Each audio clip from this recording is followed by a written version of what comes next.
چاہیے گر دین و دنیا میں سکون دل کی خوشی، چاہیے گر دین و دنیا میں سکون دل کی خوشی، صحبت علماء میں آ کر سیکھو باتیں علم کی، صحبت علماء میں آ کر سیکھو باتیں علم کی۔ بسم اللہ الرحمن الرحیم۔ مدنی چینل کے ناظرین، پروگرام علم کی باتیں ایک بار پھر آپ کی خدمت میں ہم حاضر ہیں۔ اللہ رب العالمین ہم سب کو دین متین کے احکامات، دین متین کی خوبصورت باتیں سیکھنے والا، سمجھنے والا اور ان پر عمل کرنے کی بھی ہمیں توفیق عطا فرمائے۔ اس پروگرام میں بطور خاص کسی اہم ٹاپک پر یا کسی اہم شخصیت پر، اور آج کی ہماری جو شخصیتیں جن پر ہم گفتگو کریں گے وہ ہیں امام بخاری رحمۃ اللہ تعالی علیہ۔ آپ کی سیرت مبارکہ، آپ نے علم حدیث کے اندر بطور خاص حدیث پاک کی جو آپ نے خدمت کی ہے، اور حدیث پاک کو جمع کرنے کے حوالے سے آپ کا ایک نام ہے، وہ آپ کو شہرت ہے۔ اگرچہ آپ نے کئی کتابیں اور بھی تصنیف فرمائی ہیں، مگر بطور خاص بخاری شریف کی نسبت سے جو آپ کو دنیا بھر کے اندر لوگ جانتے ہیں، جو آپ کی ایک پہچان بن گئی، تو انشاءاللہ اس پر کچھ گفتگو کریں گے۔ ہمارے ساتھ ہیں مفتی سجاد صاحب، حضرت آپ کو بھی خوش آمدید کہتے ہیں، اور انہی کے ساتھ ہیں مفتی جمیل صاحب، آپ کو بھی خوش آمدید کہتے ہیں۔ اللہ رب العالمین آپ حضرات کا اقبال بلند فرمائے۔ ابتداءً درود پاک کی فضیلت ہمارے پیارے رسول صلی اللہ علیہ وآلہ وسلم کا فرمان معظم علی شان ہے، ان اول الناس بی یوم القیامہ اکثرہم علیہ صلاۃ۔ فرمایا قیامت کے دن میرے قریب ترین وہ ہوگا جو مجھ پر کثرت سے درود پڑھتا ہو۔ نبی پاک علیہ السلام کو کثرت سے دنیا میں یاد کیجئے، درود پاک پڑھ کر یاد کیجئے، انشاءاللہ قیامت کے دن اللہ کے رسول صلی اللہ علیہ وآلہ وسلم کا قرب خاص وہ ہم سب کو نصیب ہوگا۔ صلو علی الحبیب صلی اللہ تعالی علی محمد صلی اللہ علیہ وآلہ وسلم، صلاۃ و سلام علیک یا سیدی یا رسول اللہ وعلی آلک و اصحابک یا سیدی یا حبیب اللہ۔ مدنی چینل کے ناظرین، امام بخاری رحمۃ اللہ تعالی علیہ، قبل اس کے کہ ان کی گفتگو اور ان کی سیرت کے حوالے سے، ان کی حیات طیبہ کے حوالے سے گفتگو کی جائے، بطور خاص جس فن میں وہ معروف ہیں حدیث کے طور پر، اور حدیث پاک کو ہم تک پہنچانے کے اندر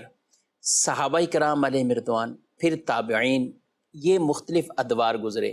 اور پھر امام بخاری رحمۃ اللہ تعالی علیہ اور دیگر اور کئی محدثین جنہوں نے اپنی پوری زندگیوں کو حدیث رسول کے لیے گویا کہ وقف کر دیا۔ بلکہ خود امام بخاری رحمۃ اللہ تعالی علیہ، آپ ویسے تو بچپن میں ہی والد صاحب آپ کے وصال کر گئے تھے، اور آپ آنکھوں کی بینائی نہیں تھی، آپ جسے نابینا کہا جاتا ہے ویسے تھے۔ آپ کی والدہ محترمہ کو بڑا ایک شوق بھی رہتا اور غم بھی تھا کہ آپ آنکھوں کی بینائی سے محروم ہیں، اور کچھ عرصہ اسی طرح ہی گزرتا ہے، لیکن وہ اللہ کی رحمت سے مایوس نہیں ہوئی، رب کی بارگاہ میں دعائیں کرتے رہے۔ بالآخر حضرت سیدنا ابراہیم علیہ السلام آپ کی والدہ محترمہ کے خواب میں آپ تشریف لائے اور یہ خوشخبری دی کہ آپ کے بیٹے کی آنکھیں روشن ہو گئی ہیں، اللہ نے یہ نور عطا فرمائے۔ اور ایسا ہی ہوا، آپ نے صبح دیکھا تو بیٹے کو بالکل نظر آ رہا ہے۔ اور پھر اس کے بعد آپ رحمۃ اللہ تعالی علیہ نے اپنا ایک باقاعدہ جو علمی آپ کا آغاز ہوا، کچھ یہاں سے بھی ہم گفتگو کریں گے۔ ہم ضمناً ایک بات بطور خاص حدیث کے حوالے سے صحابہ کی کیا محنتیں تھیں، کس انداز سے وہ حدیث رسول کے حوالے سے کتنا سنجیدہ اور کس انداز سے انہیں جمع کرتے، اس کی تگدو میں رہتے، پھر آگے تابعین میں یہ سلسلہ کیسے ہوا، پھر آگے یہ سلسلہ بڑھتے ہوئے بڑی دیانت کے ساتھ اور باقاعدہ اسماء اور رجال کا پورا ایک علم ہے، جس کے اندر بطور خاص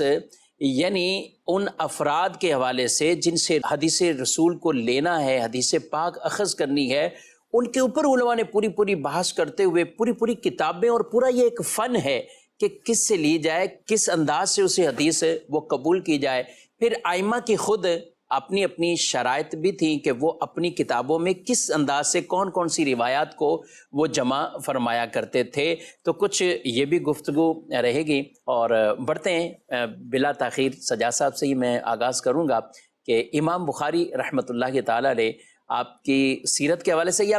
آپ تھوڑا سا ان کا تعارف اگر بچپن سے ہی ان کے حوالے سے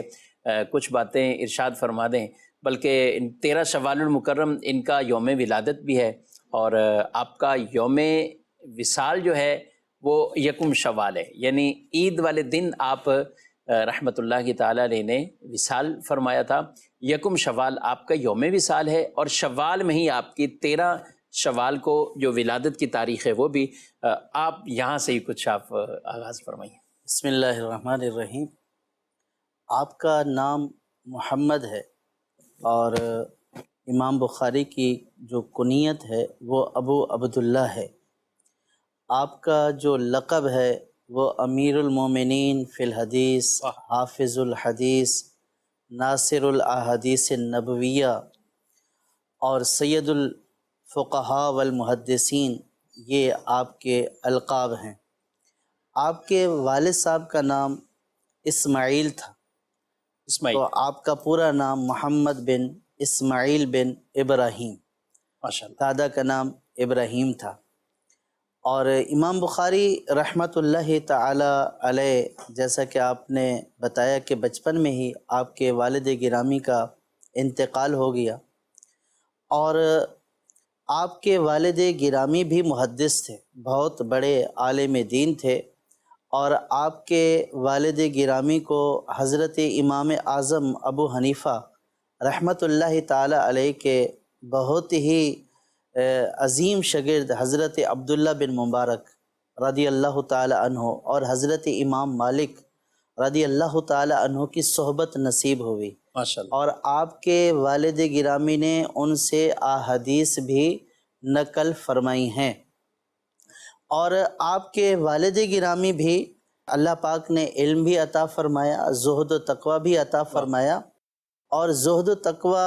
ایسا کمال تھا کہ آپ رحمت اللہ تعالی علیہ مستجاب الدعوات تھے، جو دعا کرتے تھے اللہ پاک آپ کی دعاؤں کو قبول فرماتا تھا۔ اور اس کی وجہ یہ تھی کہ آپ کے والد رحمت اللہ تعالی علیہ نے فرمایا کہ میرے پاس جتنا مال ہے وہ حرام تو بہت دور کی بات، میرے علم کے مطابق اس میں 1 درہم بھی شبہ کا موجود نہیں ہے۔ اللہ اکبر، سبحان تو سبحان اور پھر اس وجہ سے جس کا کھانا پینا حلال کا ہو تو وہ مستجاب الدعوات بھی ہوتا ہے۔ تو آپ دعا فرمایا کرتے تھے اللہ پاک سے کہ یا اللہ میری ساری دعائیں دنیا میں قبول نہ فرمانا، کچھ دعائیں میری آخرت کے لیے بھی، آخرت میں بھی ان کا اجر و ثواب عطا فرمانا۔ سبحان اللہ۔ تو جب والدین کا ایسا زہد و تقوی ہوگا اور رزق حلال کھانے والے ہوں گے، تو جو اولاد ہوتی ہے وہ بھی پھر امام بخاری رحمت اللہ تعالی علیہ جیسی پیدا ہوتی ہے۔ واہ، سبحان اللہ۔ آپ شروع میں تو آنکھوں سے نابینا تھے، جی جی، اور حضرت سیدنا ابراہیم خلیل اللہ علی نبینا و علیہ الصلاۃ والسلام کی بشارت سے اور آپ کی والدہ کی دعائیں آہوزاریاں، اور اللہ پاک نے کرم فرمایا، اور آپ کے جو نسب میں بھی، یعنی جو دادا ہیں ان کا نام بھی ابراہیم ہے، اور حضرت ابراہیم علیہ الصلاۃ والسلام کا آپ پر کرم ہوا، خواب میں تشریف، خواب میں ہی جو ہے وہ آپ کی والدہ سبحان کو اللہ۔ بشارت دی۔ پھر جب 10 سال کی آپ کی عمر تھی تو آپ نے حدیث پاک حاصل کرنا شروع کی۔ نہ صرف حدیث پاک حاصل کرنا شروع 10 سال کی، کی 10 سال کی عمر میں آپ کو 70,000 احادیث پاک اللہ یاد اکبر، تھیں، سبحان اللہ۔ اور آپ 10 سال کی عمر میں حدیث پاک کے علم میں اس قدر مرتبہ رکھتے تھے کہ بڑے بڑے محدثین کو آپ بتاتے تھے کہ یہاں پہ آپ سے غلطی واقع ہوئی۔ ایک مرتبہ ایک محدث امام داخلی رحمت اللہ تعالی علیہ کے پاس جب 10 سال کے بچے تھے تو ان سے حدیث پاک سن رہے تھے، تو انہوں نے حدیث پاک کی جو سند بیان کی، انہوں نے کہا عن سفیان عن ابی زبیر عن ابراہیم۔ تو امام بخاری رحمۃ اللہ تعالی علیہ نے فرمایا کہ یہ جو آپ نے سند بیان کی ہے عن سفیان عن ابی زبیر عن ابراہیم، تو ابو زبیر کا تو ابراہیم سے سما ثابت نہیں ہے، اللہ اکبر۔ تو وہ بڑے پائے کے محدث تھے اور یہ چھوٹے 10 سال کے بچے تھے، تو انہوں نے پہلے تو ان کو ڈانٹ دیا کہ یہ آپ کیا کہہ رہے ہیں، تو آپ نے فرمایا کہ حضور آپ اپنے اصل نسخے سے، جس میں آپ نے لکھا ہے جو اصل کتاب ہے، اس میں چیک کر، اس میں ذرا آپ دیکھ لیجئے۔ ٹھیک ہے۔ تو امام داخلی رحمۃ اللہ تعالی علیہ گھر میں تشریف لے گئے اور اپنا نسخہ لے کر آئے، تو پھر آپ سے فرمایا کہ آپ بتاؤ کہ صحیح کیا ہے، تو آپ رحمۃ اللہ تعالی علیہ نے فرمایا کہ یہ ابو زبیر نہیں ہیں بلکہ زبیر بن عدی ہیں جنہوں نے ابراہیم سے سماعت کی ہے۔ تو ابراہیم کے شاگرد زبیر ہیں لیکن ابو زبیر نہیں، نام مختلف تھا۔ اچھا، اس وقت کے نام بھی بطور خاص کئی ایسے ائمہ کے نام ہیں جو آپس میں بالکل ملتے ہوئے، یا کنیت سے کچھ ان کے اندر تھوڑا فرق آئے گا، یا آگے بن کے بعد کچھ فرق آئے گا، لیکن کئی نام ایسے تھے کہ جو بالکل آپس میں مشابہت رکھتے، ملتے، یا کئیوں کی ایک ایک کنیت ہوتی لیکن ساتھ بن لگا کے پھر اس میں فرق کر دیا جاتا۔ تو یہ بھی امام بخاری رحمۃ اللہ تعالیٰ نے، تو بچپن کے واقعہ سنا، آپ کے جوانی کے بھی ایسے کئی واقعات ہیں۔ یہی تو محدثین کا کمال ہے، اللہ پاک نے جو علم حدیث کی حفاظت فرمائی ہے علماء کے ذریعے، اور علم حدیث ایک سند کا درجہ رکھتا ہے، تو اس کی خصوصیت ہی یہی ہے کہ نبی کریم صلی اللہ تعالی علیہ وسلم نے جس فرد نے کوئی بات روایت کی، جس صحابی نے، اس صحابی سے آگے جس نے روایت کی، تو روایت کرنے والے بعض اوقات ایک ہی نام کے کئی افراد ہوا کرتے تھے۔ اب یہ کون سے والے ہیں؟ جیسے یہ زبیر نام آیا، جیسے ابو زبیر آیا، اور ایک زبیر بن عدی تھے، تو اس کا محدثین پھر فرق کیا کرتے تھے کنیت کے ذریعے، اور جہاں کنیت ملتی تھی تو والد کے نام کے ذریعے فرق کیا کرتے تھے، یا ان کا کوئی لقب ہوتا تھا کے ذریعے فرق کیا کرتے تھے۔ اسی چیز نے تو حدیث کے علم کو یوں سمجھے کہ عروج تک پہنچایا، اور اسی چیز کی وجہ سے تو یہ جو حدیث کا علم ہے، یہ سند ہے، متن ہے، یہ غلطیوں سے جو پاک ہوا، اور محدثین پہچان لیتے ہیں کہ اس روایت کے اندر یہ والی خرابی ہے یا یہ سقم ہے، تو اس کی وجہ ہی یہی ہے کہ راویوں کا علم۔ حضرت امام بخاری رحمۃ اللہ تعالی علیہ جب آپ کی عمر ابھی بہت کم سنی کی عمر تھی، تو آپ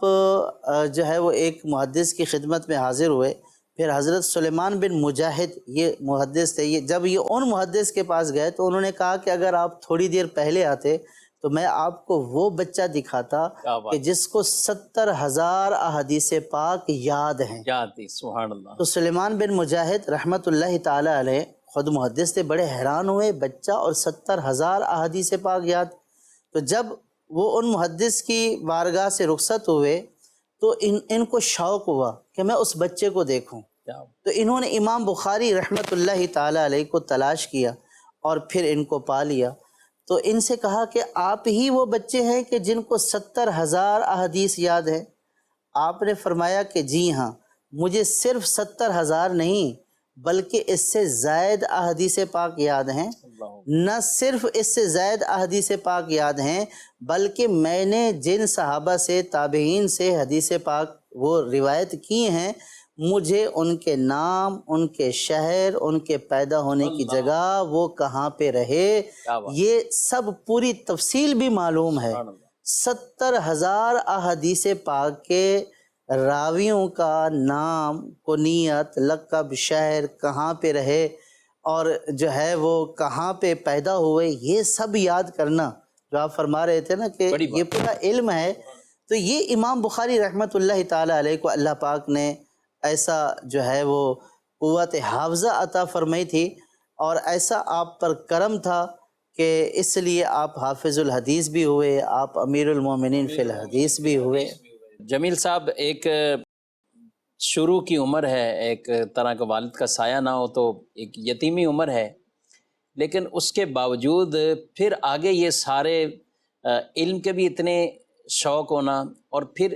چھوٹی سی عمر میں کہا گیا کہ 16 سال کی عمر میں جب آپ نے پہلا حج کیا تھا، اور اپنے بھائی، بڑے بھائی احمد بن اسماعیل ان کے ساتھ، اور والدہ محترمہ بھی ساتھ تھیں، اور یہ حج کا سلسلہ ہوا، اس دوران بھی لوگ آپ سے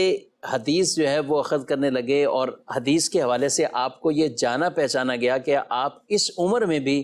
گویا کہ حدیث کے اوپر آپ یہ دسترس رکھتے ہیں. کیا کہیں گے آپ ان کے علم حدیث پر؟ امام بخاری علیہ رحمۃ اللہ تعالی علیہ آپ کو شروع ہی سے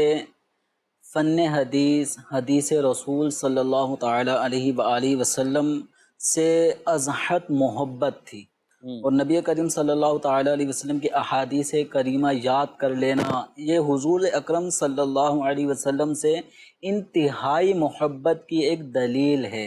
اور یہ امام بخاری رحمۃ اللہ علیہ کا رسول اکرم صلی اللہ علیہ وسلم سے عشق رسول ہے کہ من احب شیئا اکثر ذکرہ، کہ جس سے محبت ہوتی ہے تو اس کو ذکر زیادہ کرتا ہے. اب رسول اکرم صلی اللہ تعالی علیہ وآلہ وسلم کا ذکر کس طرح زیادہ کیا جائے؟ تو امام بخاری رحمۃ اللہ علیہ نے نبی کریم صلی اللہ علیہ وسلم کی احادیث کریمہ کو یاد کرنا شروع کر دیا، اور بچپن ہی سے امام بخاری رحمۃ اللہ علیہ کا شغف حدیث رسول کی طرف آپ کا میلان تھا. ہوا یوں ایک مرتبہ کہ امام محمد رحمۃ اللہ تعالی علیہ، جو امام اعظم ابو حنیفہ رحمۃ اللہ علیہ کے جلیل القدر شاگرد ہیں، ان کی خدمت میں امام محمد رحمۃ اللہ تعالی علیہ حاضر ہوئے، اور فقہ کے اندر کتاب الصلاۃ یعنی نماز کے حوالے سے جو شرعی مسائل ہیں تو آپ وہ سیکھنے لگے. لیکن امام محمد رحمۃ اللہ تعالی علیہ نے ان کی طبیعت میں دیکھا کہ یہ علم حدیث کی طرف ان کی رغبت زیادہ ہے بمقابلہ فقہی مسائل کے. امام محمد رحمۃ اللہ علیہ نے جب ججمنٹ کر لی کہ یہ جو در نایاب ہے یہ فقہ کے مقابلے میں حدیث کی طرف ان کا میلان زیادہ ہے، قوت حافظہ ان کا اچھا ہے، اسماء الرجال وغیرہ کے حوالے سے ان کی یعنی ایک شوق ذوق ان کے اندر پایا جاتا ہے، تو امام محمد رحمۃ اللہ علیہ نے ارشاد فرمایا کہ تم جاؤ اور علم حدیث حاصل کرو. اچھا. چنانچہ اس کے بعد امام بخاری رحمۃ اللہ تعالی علیہ نے امام محمد رحمۃ اللہ علیہ کے اس حکم پر اب علم حدیث حاصل کرنا شروع کر دیا. دیکھنے والوں نے دیکھا کہ امام بخاری رحمۃ اللہ تعالی علیہ نے امام محمد رحمۃ اللہ علیہ کے اس مشورے پہ عمل کیا، اور ائمہ حدیث کے امام کی حیثیت سے امام بخاری رحمۃ اللہ علیہ یہ ان کی ہستی مانی جاتی ہے. اور امام بخاری رحمۃ اللہ علیہ ان کو اللہ تعالیٰ نے ایسا حافظہ عطا فرمایا تھا کہ ان کے ساتھ پڑھنے والے، ان کے ساتھ رہنے والے طلبہ جو ہم جماعت طلبہ ہوتے ہیں وہ بھی حیران ہوتے تھے. اب ایک مرتبہ ایسا ہوا امام بخاری رحمۃ اللہ علیہ چھوٹی سی عمر میں علم دین حاصل کرنے، علم حدیث حاصل کرنے کے لیے بصرہ کے علماء کی خدمت میں، جو علماء حدیث تھے ان کی خدمت میں حاضر ہوئے. تو ایک محدث اور کئی محدثین جو ہیں ان کے پاس آپ احادیث سن رہے ہیں، آپ کے ساتھ 2 شاگرد اور بھی تھے، یعنی جو آپ کے ہم جماعت تھے، آپ کے کلاس فیلوز کے لیں، کہ وہ بھی امام بخاری رحمۃ اللہ علیہ کے ساتھ ساتھ مختلف محدثین کے پاس جایا کرتے تھے. 16 دن ہو گئے. اب وہ جو آپ کے ساتھ 2 اور رفقا تھے، طلبہ تھے، تو وہ احادیث جس بھی محدث سے سنتے تھے وہ نوٹ کر لیا کرتے تھے، لکھ لیا کرتے. اور ہر حدیث کی سند میں کتنے افراد ہوتے ہیں؟ وہ سب 2 افراد ہیں، 4 افراد ہیں، 6 افراد ہیں، تو وہ سب سند کے ساتھ اس حدیث کو لکھ رہے ہیں. اب 16 دن گزر گئے. 16 دن گزرنے کے بعد اب ان 2 افراد نے امام بخاری رحمۃ اللہ علیہ سے کہا کہ ہم تمہیں دیکھتے ہیں کہ تم کچھ لکھتے ہی نہیں ہو، 16 دن کی محنت تم ضائع کر رہے ہو. یعنی ایسے ہی تم نے مطلب گنوا دیا. 16 دن میں تم نے کتنی 16 دن گزار دیے، صحیح گزار دیے. تو آپ نے یعنی لکھا ہی نہیں کچھ، حالانکہ علم کو قید کر لینا چاہیے، لکھ لینا چاہیے، اور آپ احادیث سن رہے ہیں اور آپ لکھتے ہی نہیں ہیں. تو آپ کا یہ 16 دن کا جو ٹائم پیریڈ گزرا ہے اس میں آپ نے کچھ حاصل نہیں کیا. تو امام بخاری رحمۃ اللہ تعالی علیہ نے ان سے فرمایا کہ اچھا تم نے جو اپنے صفحات لکھے ہیں وہ لے کر آ. چنانچہ امام بخاری رحمۃ اللہ علیہ کے سامنے وہ اپنے صفحات لے کر آ گئے. تو امام بخاری رحمۃ اللہ علیہ نے پھر احادیث پڑھنا شروع کر دی. یہاں تک کہ امام بخاری علیہ رحمہ نے 15,000 احادیث وہ ان کو پڑھ کر سنا دی. 15,000 15,000 سند ان کو پڑھ کر سنا دی. اب وہ جو دونوں آپ کے ساتھ ساتھ علم حدیث حاصل کرنے کے لیے نکلے تھے، وہ اپنے وہ صحیفے دیکھتے، وہ صحائف جو انہوں نے صفحات پہ احادیث لکھی، وہ فرماتے ہیں جو آپ کے ساتھ والے تھے، گویا ایسا لگ رہا تھا کہ ہم نے جو صفحات احادیث سے بھرے ہیں، لکھے ہیں، ایسا لگ رہا تھا کہ گویا امام بخاری رحمۃ اللہ علیہ استاد ہیں اور وہ اپنے لکھے ہوئے صفحات ہمیں سنا رہے ہیں. تو یعنی یہ ان کے ہم جماعت لوگوں کا انداز تھا کہ وہ امام بخاری رحمۃ اللہ علیہ سے آپ کے حافظے پہ اس قدر مطلب حیران تھے، جبکہ وہ یہ سمجھ رہے تھے کہ امام بخاری رحمۃ اللہ علیہ نے 16 دن یوں ہی مطلب ضائع کر دیے، کچھ لکھا نہیں، اب آگے چل کے یہ کس طرح احادیث لوگوں کو پہنچائیں گے. تو امام بخاری رحمۃ اللہ علیہ کو اللہ تعالیٰ نے بہت زبردست قسم کا حافظہ عطا فرمایا تھا. امام بخاری رحمۃ اللہ علیہ سے فتح الباری میں ہے، آپ سے پوچھا گیا کہ حافظے کو مضبوط کرنے کے لیے آپ کون سی دوا استعمال کرتے ہیں؟ صحیح.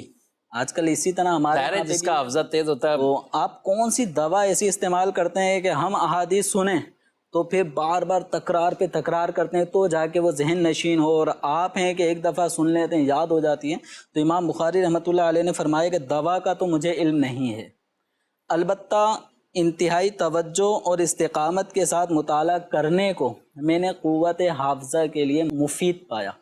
یعنی جو بھی مطالعہ کیا انتہائی توجہ کے ساتھ کیا، اور جو مطالعہ کیا وہ استقامت کے ساتھ کیا، تو اس چیز کو میں نے قوت حافظہ کے لیے مفید پایا. باقی کوئی دوا وغیرہ قوت حافظہ یہ بہت بڑا اور اہم ترین پوائنٹ سجاد صاحب. عام طور پہ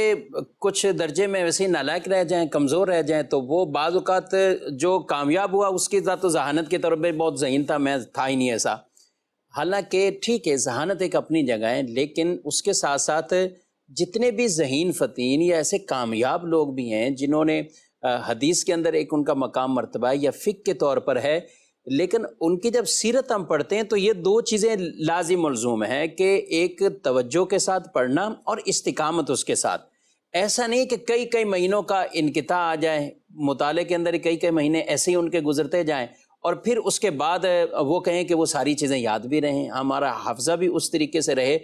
تو یہ تبھی بعد کا تو لوگ یہ بھی پوچھتے ہوں گے، آپ سے پوچھتے ہوں گے یہ مسائل اتنے کیسے یاد کر لیتے ہیں، کیوں ایسے یاد رہ جاتے ہیں؟ تو اس کی بیسک وجہ جو مفتین کرام وہ یہی کہتے ہیں کہ بھئی جس کا شغف ہی زیادہ رہے گا، دن رات صبح و شام اتنے لوگ پوچھنے والے، اتنوں کو بتانا ہے، اچھا کچھ بھول گیا، کچھ قیودات رہ گئیں، پھر دوبارہ دیکھا، پھر دوبارہ، بار بار جو یہ مراجعت ہے اور اس کے ساتھ استقامت والا معاملہ، تو یہ واقعی ہی ایک طالب علم کے لیے بھی اور عام بھی جو افراد پڑھتے ہیں، آپ کئی ایسے ملتے ہوں گے کہ ہر ہفتے رسالہ پڑھتے ہیں لیکن یاد کچھ نہیں رہتا، کچھ پڑھا پھر بھول گئے، کچھ پڑھا پھر بھول گئے. کیا سبب ہو سکتا ہے؟ امام بخاری کی اسی سیرت سے کچھ آپ بتائیں. ایک پہلا سبب تو اللہ پاک کی رحمت ہے، اور دوسرا سبب وہی جو امام بخاری رحمۃ اللہ تعالی علیہ نے فرمایا کہ استقامت کے ساتھ مطالعہ کرنا. آپ اندازہ کریں کہ 16 سال کی عمر میں آپ رحمۃ اللہ تعالی علیہ مکہ شریف آئے تو یہاں علم حدیث پڑھنے کے لیے رہ گئے. والدہ اور بھائی واپس چلے گئے، لیکن آپ علم حدیث سیکھنے اور پڑھنے کے لیے رہ گئے. دیکھیں دوسری بات یہ ہے کہ آپ کی توجہ اور آپ کا جذبہ. امام بخاری رحمۃ اللہ تعالی علیہ امیر المومنین حافظ الحدیث، 6 لاکھ سے بھی زیادہ احادیث پاک جو آپ کو یاد ہوئی، تو اس کی ایک وجہ یہ بھی تھی کہ آپ نے توجہ اور محنت کے ساتھ علم دین حاصل کیا. آپ جس چیز میں محنت کریں گے اللہ پاک اس کا پھل آپ کو ویسے ہی عطا فرمائے گا. آپ امام بخاری رحمۃ اللہ تعالی علیہ کے اگر سفر دیکھیں علم دین کے لیے، جی کہ آپ بخارا میں ازبکستان میں پیدا ہوئے اور آپ کے جو ہے وہ کوفہ کے سفر، بالکل 2 دفعہ کوفہ کا سفر، بصرہ کے سفر، بغداد کے سفر، عراق کے سفر. تو یہ تو آپ فرماتے ہیں کہ بصرہ اور بغداد کے تو میں نے اتنے سفر کیے مجھے یاد ہی نہیں ہے جی کہ میں نے کتنے سفر کیے. اسی طرح یمن کا سفر، یعنی آپ ایک جگہ پر بیٹھے نہیں، محنت کی ہے اور بار بار محدثین کے پاس جا کر حاضر ہوئے اور سفر کیا اور حاضر ہوئے، محنت کی، کوشش کی، تو اللہ پاک نے اس محنت اور کوشش کا پھل بھی عطا فرمایا۔ تو محنت اور کوشش ضروری ہے۔ من جدہ وجدہ، کہ جو جس معاملے میں کوشش کرے گا وہ اس کو پالے گا۔ تو آپ نے نبی کریم صلی اللہ تعالی علیہ وسلم کی احادیث پاک کو پانے کے لیے کوشش کی اور محدثین سے مراجعت کی، تو اللہ پاک نے آپ کو یہ بلند مرتبہ عطا فرمایا۔ محنت کوئی ایسی نہیں تھی کہ آپ جو ہے وہ آپ نے عیش و عشرت کی زندگی چھوڑی۔ آپ کا کھانا کیا تھا؟ علماء فرماتے ہیں، آپ کے سیرت نگاروں نے لکھا کہ آپ 24 گھنٹے میں 2-3 بادام کھا لیتے تھے، اور آپ نے کئی سالوں تک سوکھی روٹی کھائی، بغیر کسی سالن کے، شوربے کے، سوکھی روٹی کھائی، اور آپ بیمار ہو گئے۔ تو طبیبوں نے جب آپ کو دیکھا تو کہنے لگے کہ یہ ایسا ہی ہے کہ جیسے جو ہے وہ انہوں نے بہت فاقہ کیا۔ جو راہب ہوتے ہیں نا، راہب کہ جو گھاس کھاتے ہیں، فاقہ کرتے ہیں، بہت زیادہ روزے رکھے ہیں، بہت زیادہ فاقہ کیا ہے، تو ان کی مرض سے ہمیں ایسا لگ رہا ہے کہ جیسے طویل عرصہ بھوک کاٹی، طویل عرصے انہوں نے بھوک کاٹی ہے۔ تو آپ رحمت اللہ تعالی علیہ نے فرمایا کہ میں نے سوکھی روٹی کھائی ہے، میں نے سالن کے ساتھ روٹی نہیں کھائی ہے۔ تو اندازہ کریں، ہمارے اولیاء کرام کا طریقہ رہا ہے۔ جب آپ اتنی محنت اور کوشش کریں گے، ایسی لگن ہوگی، تو پھر کیسے مقام اور مرتبہ حاصل نہیں ہوگا۔ دیکھیں، سب سے بڑی ایک خواہش طلب عام طور پہ سہولت کے اعتبار سے کھانے پینے، گھر اور گھر کی سہولیات، ان کی ہم سیرت جب دیکھتے ہیں تو یہ ساری چیزیں مائنس ہوتی ہیں۔ جب یہ ہیں ہی مائنس تو پھر وہ کسی اور طرف تگودو ہونی نہیں ہے، اس طرف زیادہ ان کی کوششیں بھی نہیں ہونی، بس گزارا موافق جو حاضر ہوا وہ تناول کیا، نہیں بھی ہوا تو آپ خشک ٹکڑے اور روٹی۔ یہ امام بخاری رحمۃ اللہ تعالی دیکھیں حضرت، شوق ہے، ایسا شوق کہ آپ کے ساتھ سفر کرنے والے یہ فرماتے ہیں کہ جب ہم امام بخاری رحمۃ اللہ تعالی علیہ کے ساتھ سفر کیا کرتے تھے تو امام بخاری رحمۃ اللہ تعالی علیہ ہمیں الگ کمرے میں سلاتے اور خود الگ کمرے میں رہتے۔ اچھا، یعنی آپ اندازہ کریں، ایک تو ہے شوق علم کا، دوسروں کے حقوق کا خیال۔ تو آپ کے ایک ساتھی فرماتے ہیں کہ ایک رات میں امام بخاری رحمۃ اللہ تعالی علیہ کے کمرے میں سویا تو میں نے دیکھا کہ امام بخاری رحمۃ اللہ تعالی علیہ رات کو کئی مرتبہ اٹھے، چراغ جلایا اور پھر علم حدیث پاک لکھنا شروع کر دی یا حدیث پاک پڑھنا شروع کر دی۔ پھر آپ جو ہے وہ چراغ بجھاتے، پھر آپ جو ہے وہ حدیث کے نسخے جو ہے وہ اپنے ساتھ رکھ کر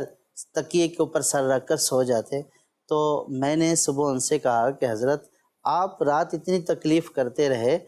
آپ مجھے فرما دیتے، میں چراغ جلا دیتا۔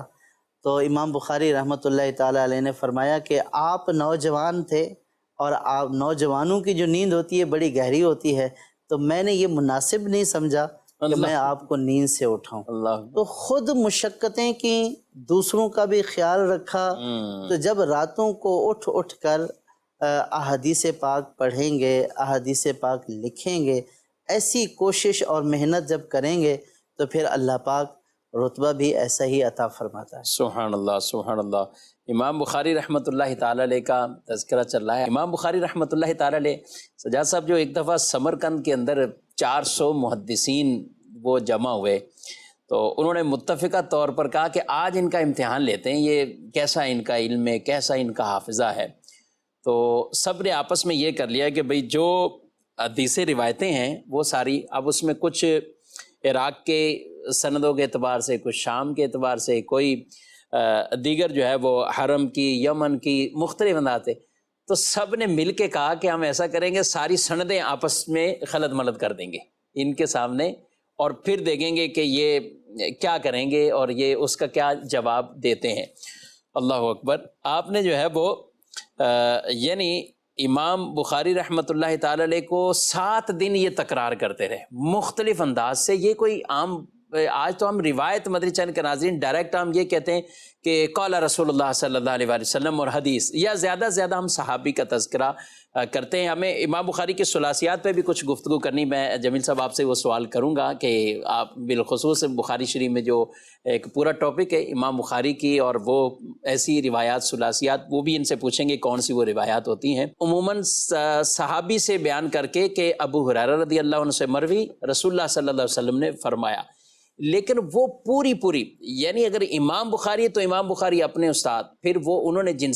نے جن سے یہاں تک کہ تابعی اوپر پہنچتے صحابی، پھر ایک صحابی یا دو صحابی، ان میں بھی جہاں تک ڈائریکٹ کوئی بندہ آگے پہنچا دیتا ہے کہ رسول اللہ صلی اللہ علیہ وسلم سے سنا، رسول اللہ صلی اللہ علیہ وسلم سے یہ مروی ہے، تو یہ سلسلہ اتنے نام ہوتے۔ تو سجاد صاحب یہ کہہ رہے ہیں کہ 400 علماء سامنے ہوں، اور علماء بھی عام عالم نہیں، محدث،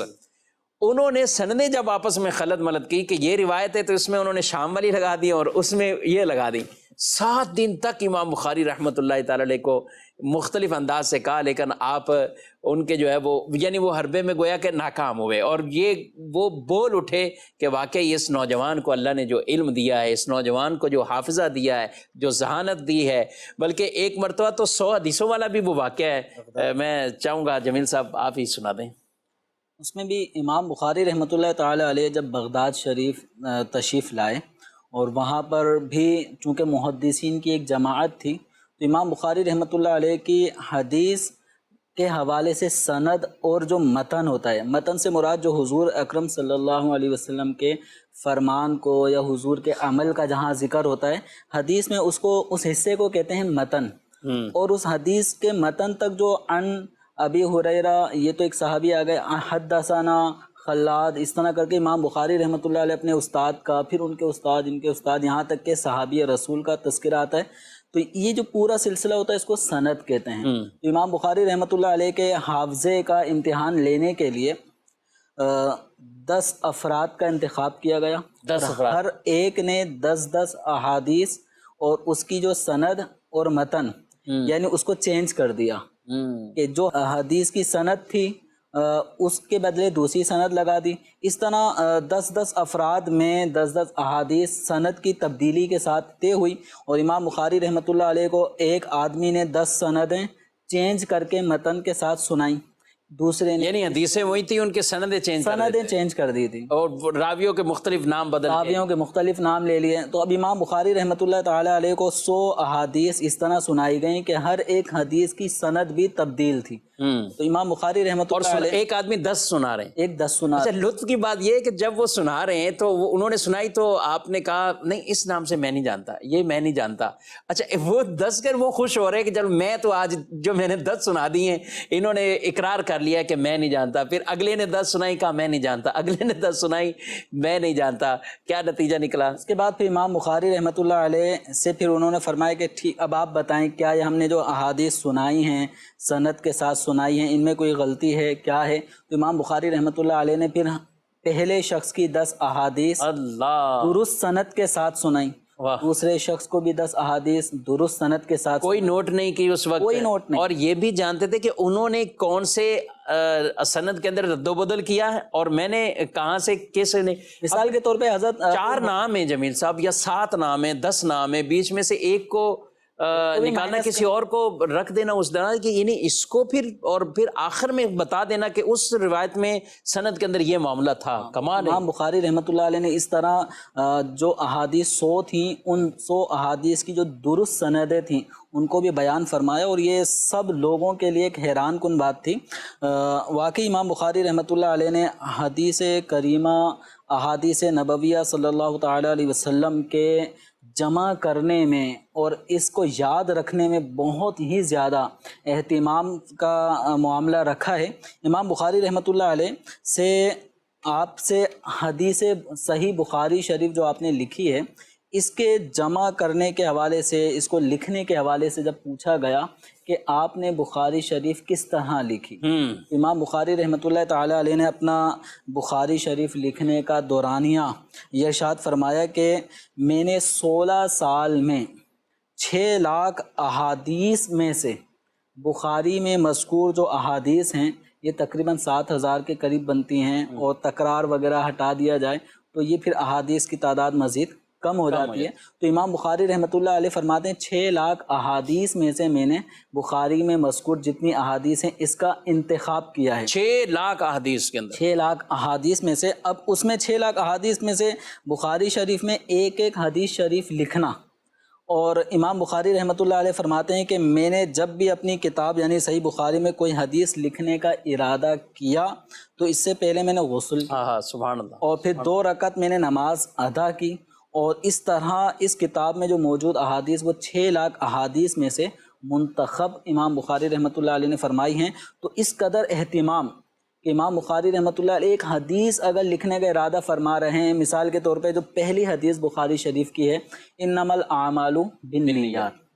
تو اس حدیث شریف کو لکھنے کا جب ارادہ فرما رہے ہیں تو پہلے آپ غسل کرتے ہیں، 2 رکعت نماز پڑھتے ہیں، اور اس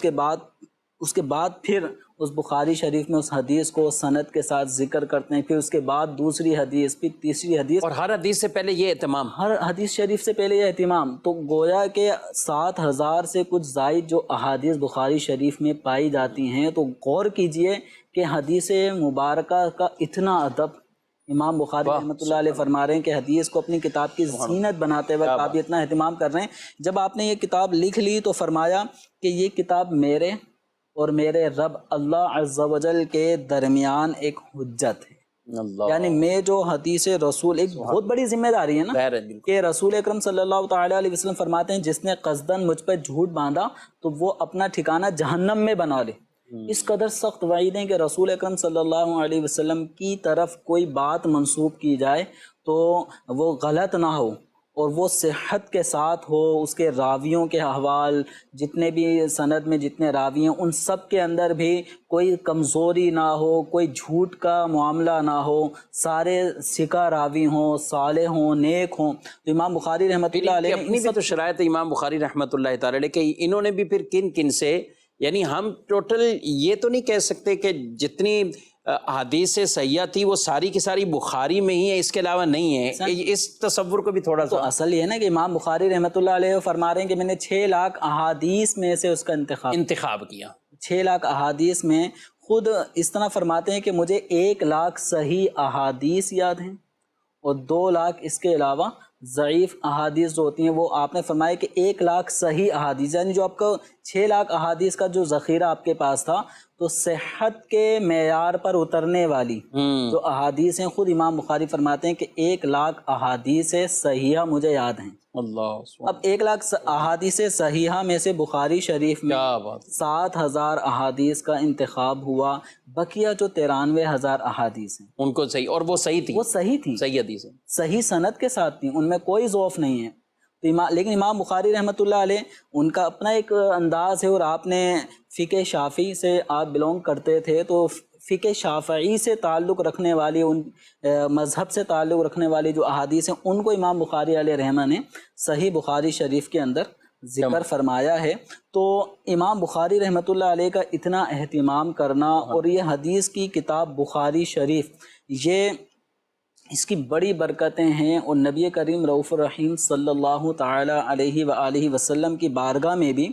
یہ بخاری شریف مقبول ہے، سبحان اللہ۔ اور علماء کہتے ہیں اصح الکتب بعد کتاب اللہ الصحیح البخاری، کہ کتاب اللہ کے بعد جتنی بھی کتابیں لکھی گئی ہیں، اب کتنے رائٹرز ہیں، کتنے لکھنے والے ہیں، کتنے بڑے بڑے مفسرین گزرے ہیں، کتنے بڑے بڑے محدثین گزرے ہیں، مؤرخین گزرے ہیں، ہر ایک نے اپنے طور پہ کتابوں کا کتنا اہتمام کیا ہے، لیکن سب سے زیادہ درست اصح کتاب قرآن پاک کے بعد جس کو درجہ حاصل ہے وہ بخاری شریف کا درجہ۔ سبحان اللہ، تو امام بخاری رحمۃ اللہ تعالی علیہ کی جو بخاری شریف ہے، اس کے بارے میں آتا ہے اتنی بابرکت کتاب ہے کہ فرمایا جاتا ہے کہ جس کشتی میں بخاری شریف ہوگی وہ کشتی ڈوبے گی نہیں۔ اللہ، واہ۔ اور ہمارے بزرگوں نے بخاری شریف کو بڑا بابرکت پایا ہے کہ فرمایا کہ اس کا دور کیا کرتے تھے، یعنی اس کا بھی ختم ہوتا تھا جس طرح قرآن پاک کا ختم ہوتا ہے کہ ختم قرآن کے وقت دعائیں قبول ہوتی ہیں، تو علماء نے، اصفیاء نے، اولیاء نے اس بات کو بیان فرمایا کہ ہمیں جب کوئی حاجت درپیش ہوتی تو ہم بخاری شریف اول تاخیر پڑھتے، واہ، پھر اس کے بعد اللہ تعالیٰ کی بارگاہ میں دعا کرتے تو ہمارے مصائب و الام دور ہو جائے۔ کیا بات ہے، سبحان اللہ سبحان اللہ۔ اور یہ جو بڑی پیاری بات آپ نے کی جمیل صاحب کہ امام بخاری رحمۃ اللہ تعالیٰ علیہ حدیث لکھنے سے پہلے یہ اہتمام کرتے۔ یہاں میں ایک بات کرتا چاہوں گا کہ آج کل کوئی اگر بات کی جاتی نا، یا کوئی کام ہے، میلاد شریف ہے یا کوئی چراغاں کر لیا، گھر کو سجا لیا،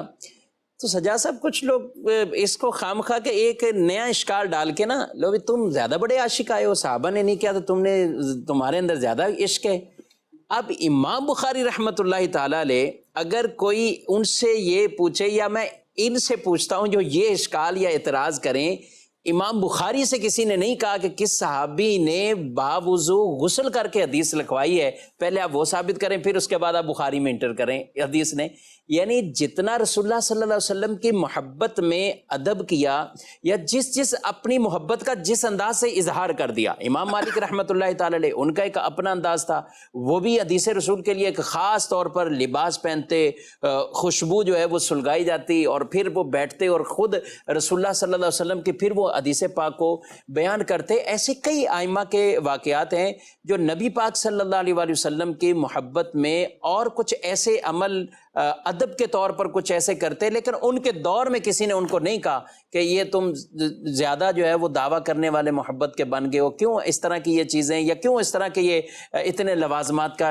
وہ خیال کرتے ہیں یا ان کو اختیار کیا جاتا ہے۔ نہیں، بلکہ وہ سارے یہ کہتے تھے، جانتے تھے کہ جتنا اس کے اندر اور ادب اور محبتوں کا اظہار ہے، گویا کہ وہ ان کی ایک دلی کیفیات ہوتی تھی۔ مدینے جانے کے والوں کے واقعات بھی مختلف ہیں، ہر ایک انداز نرالا ہے، کس انداز سے کوئی وہاں پر حاضریاں دے رہے ہیں، تو اب ان کو یہ ثابت نہیں کرنا پڑتا کہ ہمیں یہ کس صحابی سے یوں ہمیں ثابت کریں گے تو ہی یہ سلسلہ آگے چلے گا، ایسا نہیں ہے۔ یہ سجاد صاحب ایک پہلو جو ہمیں محدثین کی ان خوبصورت سیرت میں ملتا ہے کہ حدیث کو بیان کرنے کے لیے وہ اس چیز کا بہت اہتمام کرتے تھے۔ ایک بات پوچھوں گا، عوامی طور پر اہل علم تو اس کو سمجھ جاتے ہیں جب ہم کہتے ہیں یہ حدیث صحیح ہے، یہ حدیث صحیح ہے، تو لیکن عام آدمی سمجھتے ہیں کہ مطلب یہ صحیح ہے، یا ہم کہ بخاری کی حدیث صحیح ہے، تو اس صحیح کے برعکس کیا جائے گا؟ اہل علم نے تو سمجھ لیا کہ یہ صحیح ہے، حدیث صحیح ہے، حسن لذاتی ہے، لغیری ہے، آگے حدیث کی جو ہے وہ حدیث غریب ہے، ضعیف ہے، یہ ساری اقسام ہوگی۔ عوام کو کیسے سمجھائیں گے، کیا کہیں گے؟ دیکھیں، نبی کریم صلی اللہ تعالی علیہ وسلم سے ہم تک جو احادیث پاک پہنچی ہیں،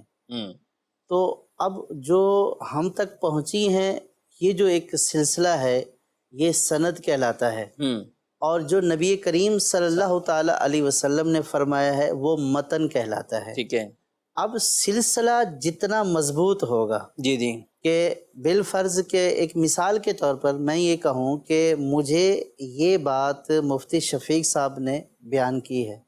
اور ان کو مفتی قاسم صاحب نے بیان کی ہے، کیا بات ہے، تو اب یہ ایک اتھینٹک چیز ہو گئی کہ بیان کرنے والے بالفرض مفتی جمیل صاحب ہیں، وہ کہتے ہیں کہ شفیق صاحب نے، پھر قاسم صاحب نے، تو اب یہ ایک اتھینٹک بات ہو گئی، اور قرائن بھی واضح ہیں کہ یہ جو ہے ان کا زمانہ پایا ہے، قدموں میں رہے بھی ہیں، اور یہ پوری قرائن بھی ہیں، اور باقی بھی چیزیں اور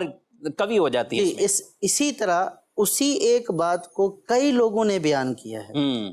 تو اب یہ جو سلسلہ سند کا یہ جو سلسلہ ہے یہ ایک مضبوط سلسلہ ہو گیا کہ صرف ایک فرد نے نہیں بلکہ دوسرے نے بھی یہی بات کہی، تیسرے نے بھی یہی کہی، چوتھے نے بھی یہی کہی، تو یہ ایک مضبوط بات ہو گئی۔ اور ایک یہ ہے کہ ایک بات جو ثابت ہے وہ ایک ہی سے ثابت ہے، دوسروں نے بھی وہی زمانہ پایا، یعنی بالفرض مفتی قاسم صاحب کی صحبت پائی، لیکن ان سے وہ بات وہ نہیں بیان کرتے، صرف ایک فرد بیان کرتا ہے، ایک بات کو 4 آدمی بیان کرتے ہیں۔ تو اب اس اعتبار سے دیکھیں نا کہ مضبوطی کس بات میں ہے کہ ایک بات کو 4 مستند آدمی بیان کر رہے ہیں، تو وہ جو سند کا سلسلہ ہے وہ مضبوط ہوگا، اور ایک بات کو ایک ہی آدمی بیان کر رہا ہے تو اس میں بنسبت اس کے مضبوطی کم ہے۔ تو جو ہم اس احادیث پاک کے درجات بیان کرتے ہیں کہ یہ جو ہے وہ صحیح ہے، حسن لذاتی، حسن لغیرہ ہی ہے، ضعیف ہے، وہ اس کے سند کے درجے کے اعتبار سے ہوتا ہے، اس اعتبار سے نہیں ہوتا کہ جو ضعیف حدیث ہے معاذ اللہ وہ نبی کریم صلی اللہ تعالیٰ علیہ وسلم کی حدیث ہے ہی نہیں، تو وہ بھی نبی کریم صلی اللہ تعالیٰ علیہ وسلم کی حدیث پاک ہے، لیکن با اعتبار ثبوت اس میں اور صحیح حدیث میں فرق ہے، تو صرف فرق ثبوت کا ہے، باقی وہ بھی نبی کریم صلی اللہ تعالیٰ علیہ وسلم سے ثابت ہے اور یہ بھی نبی کریم صلی اللہ تعالیٰ علیہ وسلم سے ثابت ہے۔ اور عوامی طور پر جو کہ یہ صحیح ہے تو اس کا مطلب دوسری غلط ہے، یہ بالکل قطعاً یہ نہیں ہے، اور اس کو یہ سمجھنا خود غلط ہے، اور ایک اپنے عدم علم کہوں گا کیونکہ دوسرا لفظ زیادہ وہ تھوڑا سا ہو جائے گا، تو عدم علم کی یہ کہوں گا اور علم کی کمی کہوں گا، یا اسے جہالت سے تعبیر کیا جا سکتا ہے کہ جو معاذ اللہ حدیث رسول کے حوالے سے یہ کلمات کہہ دیں کہ بھئی یہ بخاری میں نہیں ہے تو یہ صحیح نہیں ہے، اور صحیح نہیں ہے تو اس کو غلط کہہ کر اس کو رد کر دیا جائے، یہ قطعاً درست نہیں ہے۔ آئمہ نے پوری اس کے اوپر جو اپنی زندگیاں بالخصوص سیاہ ستہ کی کتابیں ہی پڑھ لیں، اور ان تمام کے اندر اپنی ان کی شرائط تھی، وہ دیکھتے تھے کہ ان کا آپس میں زمانہ بھی تھا، کسی نے زمانہ، کسی نے لقاء، ان کی ملاقات ہونا یہ بھی ثابت ہے، معاصرت بھی ثابت ہے، ان کے وہ شیخ میں سے تھے نہیں تھے، اساتذہ کون کس سے بیان کر رہا ہے، تو یہ ان چیزوں پر پوری وہ بحث کر کے پھر اس کے اگر اس کو نتیجہ جو ہے وہ نکالا جاتا تھا۔ جی آپ کچھ مزید کہہ رہے ہیں؟ کہنا چاہیے کہ بعض لوگوں کی جیسا ضعیف ہے جی وہ یہ سمجھتے ہیں کہ جو ضعیف تو وہ ختم، ایسا نہیں ہے۔ ہاں فرق صرف یہ ہوتا ہے کہ بعض وہ احادیث پاک ہوتی ہیں کہ جن سے احکام کا استدلال بھی کیا جا سکتا ہے، اس سے احکام اخذ کیے جا سکتے ہیں، اور بعض وہ احادیث پاک ہوتی ہیں جن سے احکام کا استدلال نہیں ہوتا لیکن وہ فضائل کے اعتبار سے معتبر ہوتی ہیں۔ دونوں کا ثبوت نبی کریم صلی اللہ تعالیٰ علیہ وسلم سے ہوتا ہے، تو لہٰذا یہ اس میں نہیں رہنا چاہیے کہ جناب یہ فوراً کہ یہ تو ضعیف ہے اور بات کیا ہو رہی ہے، اور ضعیف کیا کہ سارا ہی ختم کر دیا سب جائے۔ ہی معاملہ حالانکہ آگے جو بیان کر رہے ہیں وہ بھی اس کو درجہ فضیلت میں بیان کر رہے ہیں، یا اس سے کوئی فضیلت والی چیز یا فضیلت والا عمل بیان کیا جا رہا ہے، اب اس کو حدیث ضعیف کہہ کر بالکلیہ جو ہے وہ اس کو رد یہ قطعاً نہیں کیا جا سکتا ہے۔ مدنی چینل کے ناظرین آپ کی کچھ کالز بھی لیتے ہیں، کچھ سوالات ان کو بھی شامل کر لیتے ہیں، دیکھتے ہیں ناظرین کیا پوچھیں۔ مفتی صاحب سے میرا یہ سوال ہے کہ امام بخاری رحمۃ اللہ تعالی علیہ کا اصل نام کیا تھا؟ جزاک اللہ خیرہ۔ امام بخاری رحمۃ اللہ تعالی علیہ کا اصل نام، بخاری شریف کا بھی نام لوگوں میں جو زیادہ کہہ کے نا کہ بخاری میں تو کہتے ہیں ان سے پہلے بخاری شریف کا نام سن لیا جائے کہ بخاری شریف کا اصل نام وہ کیا تھا، تو شاید میرا خیال ہے سینکڑوں افراد ایسے ہوں گے کہ جو اس کا جواب دینے سے جو ہے وہ قاصر رہیں گے، نہیں دے پائیں گے۔ اہل علم میں بھی یا طلبہ کی ہم بات کرتے ہیں، اسٹوڈنٹ بھی تو پڑھتے ہیں، سب کو یاد رہتا ہے لیکن اصل نام وہ نہیں یاد رہتا۔ میں چاہوں گا دونوں چیزیں آپ بیان فرما دیں، امام بخاری علیہ رحمہ کا نام اور ان کی کتاب کا اصل نام۔ امام بخاری رحمۃ اللہ تعالی علیہ کا جو نامی اس میں گرامی ہے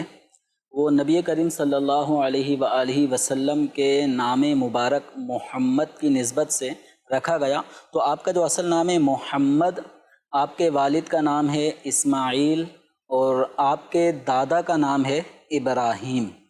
تو اس کو آسانی کے ساتھ یوں بھی یاد رکھا جا سکتا ہے کہ ابراہیم علیہ السلام جو اللہ کے نبی ہیں، خلیل اللہ، ان کے صاحبزادے ہیں اسماعیل کمال علیہ ہے، السلام۔ سبحان اللہ۔ اچھا، پھر حضور صلی اللہ علیہ وسلم بنی اسماعیل میں ہی تشریف لائے،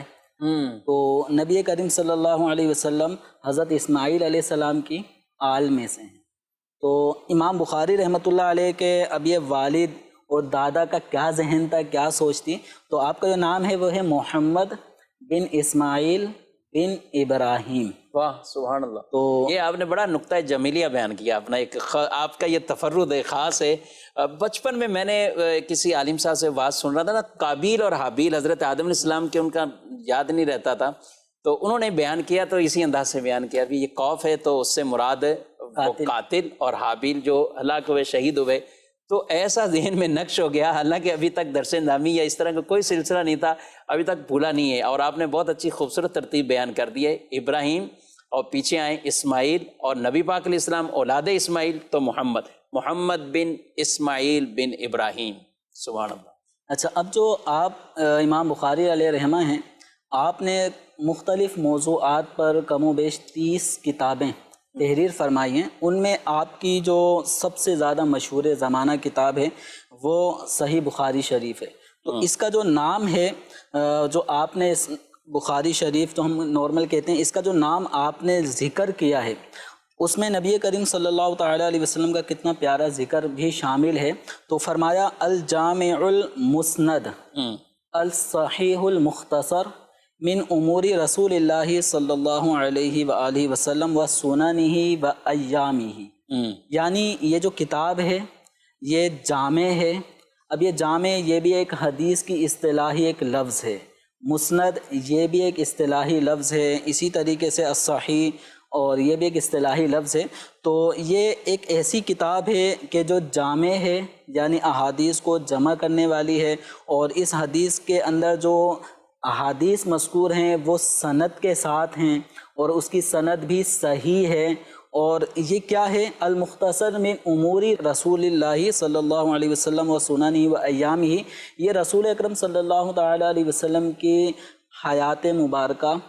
آپ کے جو امور تھے، آپ کے جو طریقہ کار رہے ہیں، آپ کی حیات مبارکہ کے جو ایام ہیں اس کا ایک مختصر سا گلدستہ ہے. کیا بات ہے، سبحان تو یہ امام بخاری علیہ رحمہ کی گویا کہ آپ کی زندگی کا جو مقصد تھا نا وہ امت کو صحیح احادیث پہنچانا. کیونکہ احادیث جب امام بخاری علیہ رحمہ کا دور تھا تو اس دور میں من گھڑت موضوع احادیث بھی اس قدر عام ہو چکی تھیں کہ اس کے ذریعے سے یعنی ایسے بھی راوی تھے جو کذاب تھے، وضاع تھے، اور حدیثیں گھڑ گھڑ کر عوام میں پھیلانے والے تھے جس سے گمراہیت پھیل رہی تھی. تو امام بخاری علیہ رحمہ نے احادیث میں تقسیم کاری کی، یعنی کہ یہ صحیح احادیث، جس طرح اور بھی محدثین کرتے تھے، تو ان میں سے آپ نے بخاری شریف کو جو صحیح سندوں پر مشتمل ہے اس پر آپ نے اس کتاب کو مرتب فرمایا. حتیٰ کہ ایک بزرگ فرماتے ہیں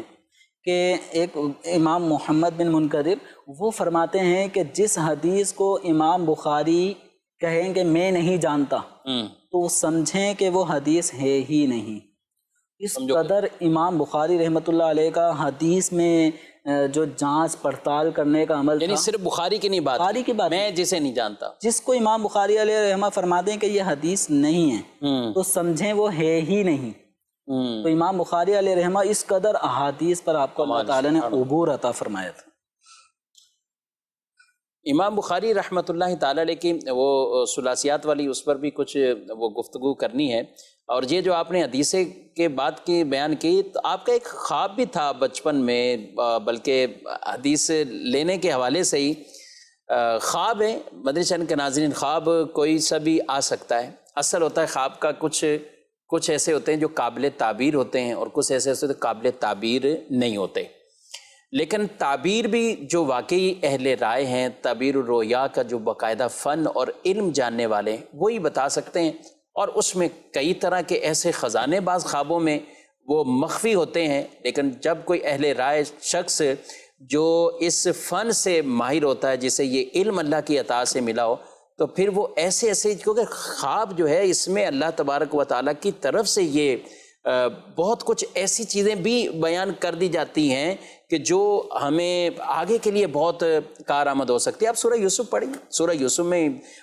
جو بادشاہ کا خواب تھا اور حضرت یوسف علیہ السلام نے جو اس کی تعبیر بیان کی، 7 سال 14 سال کا پورا پلان بیان کر دیا کہ یہ تو آگے اتنا کچھ ہونے والا ہے. اور یہ خواب کوئی ایسا نہیں ہے جو اتنے معبرین نے کہہ دیا نہیں جی آپ کی سوچیں تھوڑی سی آگے پیچھے ہوئی ہیں، کچھ غذائیں تبدیل ہوئی ہیں، یہ کچھ بھی نہیں ہے. ادغاث احلام ہے، آپ چھوڑیں اس چکروں میں، خواب کی تعبیر ہی نہ جائیں. کچھ نے کوئی الٹی سیدھی بتائی. لیکن جب ان قیدیوں نے کہا کہ جیل کے اندر وہ موجود ہیں ایک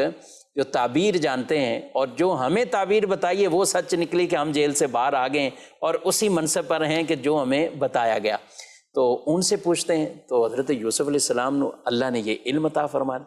پوری آپ نے معاشی طور پر کہ ارد گرد کیا ہو جائے گا، قحط ہو جائے گا، اور یہاں اگر آپ اس انداز سے فصل اگائیں اور یہ رکھیں، محفوظ کریں، یہ 7 سال، اگلے 7 سال آپ کا پورا شام کے اندر یہ رونق رہے گی، ساری دنیا کو گویا کہ آپ کھلانے والے بن جائیں گے۔ تو خواب تھا، اس کی تعبیر یہ نکلی، تو اور واقعی آپ نے پھر اس خواب کی تعبیر پر ہی یہ ذمہ داری بھی خود لی، اور یہ خود آپ یہ سر انجام سب کام جو ہے وہ دیتے رہے۔ تو امام بخاری رحمۃ اللہ تعالی علیہ کا بھی یہ خواب ہے کہ آپ نے دیکھا کہ وہ نبی پاک صلی اللہ علیہ وسلم کے جسم مبارک کے حوالے سے کیا کہیں گے سجاد صاحب؟ امام بخاری رحمۃ اللہ تعالیٰ علیہ نے خواب میں دیکھا کہ آپ نبی کریم صلی اللہ تعالیٰ علیہ وسلم کے جسم اطہر سے مکھیوں کو اڑا رہے ہیں۔ تو آپ بیدار ہوئے تو آپ پریشان ہوئے، نبی کریم صلی اللہ تعالیٰ علیہ وسلم کا جسم تو پاک ہے اور مکھیوں سے اور اس طرح کی تمام چیزوں سے پاک ہے۔ زندگی میں کبھی بیٹھی نہیں مکھی، آپ صلی اللہ علیہ وسلم کے اوصاف میں سے یہ ہے، اور مکھی بھی گویا کہ یہ جانتی تھی کہ یہ رسول اللہ صلی اللہ علیہ وسلم کا جسم مبارک ہے، یہاں نہیں جو ہے وہ بیٹھنا۔ تو امام بخاری رحمۃ اللہ تعالیٰ علیہ نے جب اس کی تعبیر پوچھی تو بتایا گیا کہ آپ جو ہے وہ نبی کریم صلی اللہ تعالیٰ علیہ وسلم کے اقوال میں سے جو ایسی باتیں لوگوں نے اس میں مکس کر دی ہیں کہ جو نبی کریم صلی اللہ تعالیٰ علیہ وسلم کی نہیں ہیں اور نبی کریم صلی اللہ تعالیٰ علیہ وسلم کی طرف منسوب کر دی گئی ہیں، تو آپ گویا کہ غلط باتوں سے صحیح باتوں کو جدا کر رہے ہیں۔ تو نبی کریم صلی اللہ تعالیٰ علیہ وسلم کے فرامین میں جو باتیں مکس کر دی گئی ہیں، گویا کہ آپ ان کو نبی کریم صلی اللہ تعالیٰ علیہ وسلم سے دور کر رہے ہیں۔ کہاں خواب ہے اور کہاں تعبیر اس کی ہو رہی ہے، اور کتنی اعلیٰ اور ذیشان تعبیر ہوئی ہے، اور ایسی برحق تعبیر کہ آپ نے ویسا کر کے دکھایا، اور ویسا آپ نے اس علم کا جو ہے وہ فیضان بھی حدیث کا پایا ہے، اور لوگوں تک بھی آپ کا یہ فیضان جو ہے وہ عام رہا ہے۔ کچھ سجاد صاحب یہاں چاہوں گا امام بخاری رحمۃ اللہ تعالی علیہ کے ایک تو علم کے حوالے سے، مدنی چینل کے ناظرین اس وقت ظاہر ہے کچھ طلبہ بھی ہوتے ہیں، اسٹوڈنٹ بھی ہوتے ہیں، کچھ اہل علم بھی ہوتے ہیں، کوئی دینی بھی ہوتے ہیں، کچھ اپنے دنیاوی مشاغل کے اندر بھی، تو جب بزرگوں کا یہ تذکرہ سنتے ہیں بعض اوقات یہ سمجھ رہتا ہے کہ یار یہ تو اللہ والوں کی باتیں ہیں، اور ہمارے پاس، میں تو کہوں کہ نہ کہوں کہہ دیتا ہوں کہ ہمارے پاس ایک طرح کا بہانہ ہے، ہم کہتے نہیں بھی وہ بزرگوں کی کرامتیں تھیں، وہ بزرگ تھے، وہ کرامتیں تھیں، اور ہم کرامت کہہ کے خود پیچھے ہو جاتے ہیں۔ یہ غوث پاک رضی اللہ تعالیٰ عنہ کا تذکرہ کریں، ان کی عبادتوں کا تذکرہ کریں، آپ کے معمولات کا تذکرہ کریں، روزوں کا تذکرہ کریں، تو عام کے اندر ذہن کے اندر یہ باتیں نہیں ہوئی، کرامت بزرگ تھے، ہم کا فقیر حقیر آدمی، اور وہ اللہ والے تھے، ان کی یہ کرامتیں تھیں، تو اس سے ہم کئی چیزوں سے مائنس ہو جاتے ہیں۔ حالانکہ یہ جو ہمارے ایسی شخصیات ہیں، یہ اگرچہ تعلیم و تعلم سے تعلق ہے، لیکن اس کے ساتھ ساتھ عبادت گزاری، اس کے ساتھ امام بخاری رحمۃ اللہ تعالی علیہ کے بارے میں کبھی بھی زندگی میں کبھی کسی کی غیبت نہیں کی امام بخاری رحمۃ اللہ تعالی علیہ۔ حالانکہ آپ بھی طالب علمی میں رہے، آپ بھی اس میں مدرسوں میں بھی رہے، آپ بھی دیگر جگہوں پر جاتے بھی رہے، اتنے سفر کیے ہیں، مختلف شہروں کے گن گن کے بتائیں، اور کوفہ اور بغداد کے اتنے سفر کیے ہیں، کیا گنتی یاد نہیں ہے۔ اس کا پتہ یہ چلا کہ کوفہ علم کا بھی وہ مرکز تھا کہ جہاں اتنے لوگ اور محدثین باقاعدہ آیا کرتے تھے، لیکن فرمایا کبھی بھی زندگی میں غیبت نہیں کی ہے۔ تو یہ اگر ہم سیکھنے کے لیے ان کی سیرت سے یہ چیز حاصل کریں، امام بخاری تاجر بھی تھے، عبادت گزار بھی تھے، میں چاہوں گا اس پر کچھ آپ۔ امام بخاری رحمۃ اللہ تعالیٰ علیہ کی اگر عبادت کو دیکھیں تو آپ کی عبادت بھی بے مثال ہے۔ خصوصی طور پر قرآن پاک سے آپ کو بہت شغف تھا، آپ اپنے روزمرہ کے معمولات میں قرآن پاک کی بھی اکثر تلاوت فرمایا کرتے تھے۔ اسی طرح ماہ رمضان المبارک میں آپ تراویحوں میں بھی ختم قرآن کرتے، اور پھر تراویحوں کے بعد صبح سحری کے وقت تک آپ ایک قرآن پاک ختم کر لیا کرتے تھے۔ تو یوں امام بخاری ماہ رمضان میں کئی قرآن پاک ختم فرمایا کرتے تھے۔ سبحان اللہ۔ اور بعض اوقات تو دیکھنے والوں نے ایسا بھی دیکھا کہ امام بخاری رحمۃ اللہ تعالی علیہ عشاء کی نماز کے بعد سے جو کھڑے ہوئے ہیں اللہ کی بارگاہ میں نوافل پڑھنے کے لیے، تو صبح ہو گئی، صبح صادق ہو گئی، اور آپ عبادات میں ہی مشغول رہے۔ ایک مرتبہ آپ نماز ادا کر رہے تھے تو نماز ادا کرنے کے بعد آپ نے اپنے ایک ساتھی سے کہا کہ میرے پیچھے قمیض میں دیکھیے کہ کیا چیز ہے۔ نماز پڑھ رہے تھے، نماز ختم کرنے کے بعد آپ نے فرمایا کہ دیکھیے کہ پیچھے کیا چیز ہے، قمیض کے اندر کوئی چیز محسوس ہو رہی ہے۔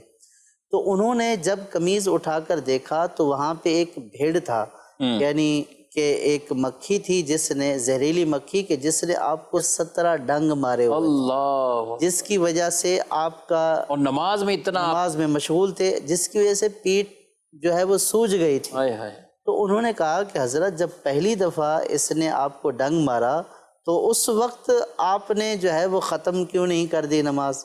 آپ نے فرمایا کہ میں نے قرآن پاک کی سورت شروع کی تھی، ہائے ہائے، تو ہائے ہائے، بس مجھے یہ بات پسند نہیں آئی کہ میں اس سورت کو ختم کرنے سے پہلے ہی نماز ختم کر دوں، اللہ، تو میں نے اس بات کو پسند کیا کہ میں پوری سورت ختم کرنے کے بعد ہی نماز کو ختم کروں۔ اللہ اکبر، تو سبحان اب آپ اندازہ کریں کہ عبادت کا یہ عالم ہے۔ اور پھر جیسے آپ نے غیبت والی بات کی، آپ نے یہ فرمایا کہ مجھے بروز قیامت غیبت کا حساب نہیں دینا پڑے گا اس لیے کہ میں نے غیبت کی ہی نہیں۔ ہائے ہائے، ایسے لوگ عبادات کے پکے، اپنے باتوں کے پکے، وعدے کے پکے، ہر اعتبار سے سچے تھے۔ ایک مرتبہ آپ کے پاس کسی نے تجارتی مال بھیجا تو آپ کے پاس تاجر ہے اور انہوں نے کہا کہ ہم آپ کو اس کا 5000 درہم نفع دیتے ہیں، آپ جو ہے وہ ہمیں دے دیں۔ شام کا وقت تھا، آپ نے فرمایا کہ ٹھیک ہے صبح دیکھیں گے، میں سوچتا ہوں پھر صبح میں آپ کو بتاتا ہوں۔ تو جب صبح ہوئی تو تاجروں کا ایک دوسرا گروہ آپ کی بارگاہ میں حاضر ہوا۔ انہوں نے کہا کہ ہم آپ کو 10,000 درہم دیتے ہیں، آپ یہ مال ہمیں دے دیں۔ تو آپ رحمت اللہ تعالیٰ علیہ نے فرمایا کہ میں نے رات نیت کر لی تھی کہ میں نے ان لوگوں کو دینا ہے جو رات کو کہہ رہے ہیں، جو رات کو کہہ رہے تھے، میں اپنی نیت تبدیل نہیں کر، اچھا کوئی وعدہ نہیں کیا ان سے، وعدہ نہیں کوئی کیا، ڈیل نہیں کی، کسی نیت کی تھی کہ میں نے صرف ان کو اپنے دل دینا میں ہے۔ نیت ہے کہ ان کو دے دیں گے، جی، اور ڈبل نفع ناظرین چھوڑ کر آپ نے اپنی نیت پر، نیت کے معاملات یہ اللہ سے گویا کہ ایک دل میں نیت کر لی، ایک نیکی کی نیت کر لی، تو نیکی کی نیت سے وہ پھر واپسی نہیں۔ ہمارے دل کی کیفیات مختلف ہوتی رہتی ہیں، کبھی آج نیت کی ہے ٹھیک ہے بھی کل یہ دینا ہے، صدقہ دینا ہے، کل یہ کچھ کرنا ہے، اور یا کچھ ایسے بھی ہوتے ہیں منتیں مان لیتے ہیں، وہ تو نیت نہیں حاجی صاحب، وہ تو منت ہوگی نا سجاد صاحب۔ ہم بندوں سے وعدہ کرنے میں بھی سچے بعض اوقات خدا نخواستہ نہیں ہوتے ہیں۔ وہ اللہ پاک سے جب دل کے ساتھ نیت کر لیتے تھے، کسی کو اظہار بھی نہیں کرتے تھے، وہ اس کو سچ کر کے دکھاتے تھے۔ واہ، وہ قرآن پاک میں نا اللہ کے عہد کو بھی منہم من عاہد اللہ لئن آتانا من فضلہ لنصدقن، کہ وہ کہتے کہ اگر اللہ ہمیں دے تو پھر ہم صدقہ کریں۔ اب ان کے وہاں پر بخل کی بھی وہ آیت مبارکہ نازل ہوئی۔ یہ اللہ سے کئی چیزوں کے ہم بھی ارادے کرتے ہیں، ناظرین بھی سوچتے ہیں، کئی مرتبہ کاروباری پریشانیاں ہوتی ہیں۔ آپ ہوائی جہاز میں ہی بیٹھے ہوں، اگر کوئی اعلان ہو جائے کہ بھئی کچھ جتنے کلمے شریف ہیں پڑھ لیں، کچھ درود شریف پڑھ لیں، کچھ ذکر و اذکار کر لیں، کیا کیفیت ہوتی؟ اس وقت کون یاد آتا ہے؟ اللہ۔ سمندر کی موجوں میں ہوں کبھی، اور پھر وہاں پر ایسا کچھ طوفانی کیفیات آ جائے کہ آدمی اس وقت کس کو پکارتا ہے؟ اللہ کو۔ تو کئی ایسی چیزیں ناظرین جس وقت ہم ارادے کر لیتے ہیں اور رب ہماری نیتوں کو جانتا ہے، اور پھر ہم نیت سے پھر جائیں، اور بالخصوص وہ جو اللہ سے عہد کر لیں کسی معاملے میں کہ اگر اللہ ایسا کر دے تو ہم یہ کر گزریں گے، اور پھر نہ کریں، ان کو اللہ سے ڈرنا چاہیے کہ جب پھر اللہ دے فلما آتاہم من فضلہ بخلوا، جب اللہ فضل سے دے دے تو پھر اس کے بعد وہ بخل کرتے ہیں، نہیں وہ تو بس پھر آئیں بائیں شائیں، اور وہ چیز نہیں کرتے۔ یہ اللہ کو سخت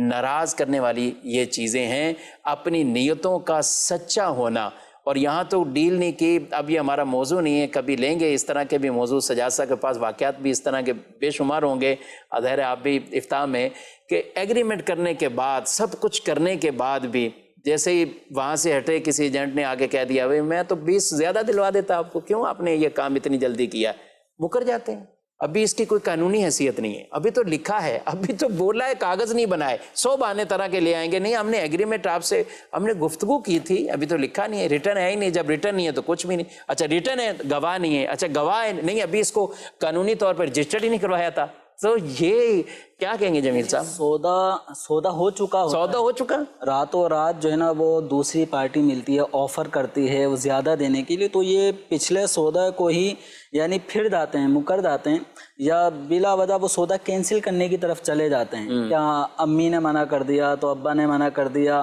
اس طرح نہیں ہوئے ہوئے سودے بھی لوگ کسی نئی پارٹی کی طرف سے ملنے والی آفر کی وجہ سے ختم کر دیتے ہیں، حالانکہ قرآن پاک میں یا ایھا الذین آمنوا اوفوا بالعقود، ایمان والو اپنے جو معاہدے ہیں، عقود ہیں، عقد ہیں، ان کو پورا کریں۔ لہذا امام بخاری علیہ رحمہ کی سیرت سے ہمیں یہ سیکھنے کو ملتا ہے کہ ابھی آپ نے ارادہ ہی کیا تھا کہ صبح میں ان کو بیچوں گا،